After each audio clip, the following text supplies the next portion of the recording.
After the war in Lebanon, a professor of English literature walked into one of the great giants in Israel, one of the holy rabbis. This professor had come out in the newspapers a lot of times. He says the most terrible thing which can happen to any Jewish child is have religious education. Cripples them forever. And he says, I wish we could abolish Jewish education. He walks into this great rabbi and he says, Rabbi, I came to tell you, I dedicate my life to Jewish education. The great rabbi looked at him and he says, are you for real or did you come to make fun of me? He says, let me tell you the story. I was up in Lebanon in the mountains. I was shot. I was bleeding very heavily and it was clear to me, unless the soldiers find me, I'll be dead in 2 hours. Here I'm lying on the ground, bleeding, have 2 hours to live. What should I do? What am I going to think about? I'm teaching English literature. I'll think about Hamlet. No, it doesn't go. King Lear. I'm also a Zionist. I remember every word Achad Am ever wrote. It doesn't go.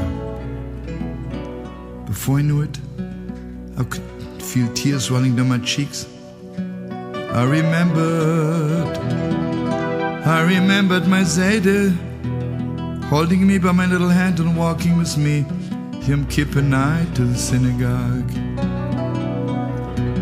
I remembered the most happiest hours of my life, sitting on my father's shoulders, dancing on Simchas Torah. I remembered my mother kindling lights. Friday night was so holy, so beautiful. And suddenly I remembered, if my grandson, God forbid, would ever be wounded, has 2 hours to live.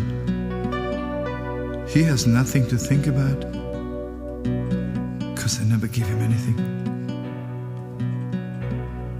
Then I realized, do you only need it the last 2 hours of your life? Don't you need it every second of your life? Something holy to remember? Something beautiful to be attached to? So I made a vow, and I said, Master of the world, if you hear my prayer, if you let me live, I will dedicate my life to Jewish education.